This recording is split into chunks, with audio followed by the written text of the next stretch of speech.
जब कोई हमारे खिलाफ बात करता है, चाहे वो इल्जाम हो या मजाक, तो फौरन जवाब देने की ख्वाहिश एक फितरी अमल है दोस्तों।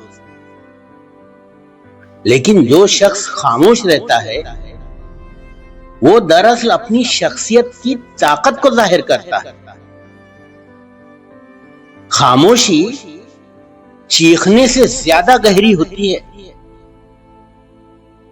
क्योंकि ये अंदरूनी एतमाद की अलामत है दोस्तों।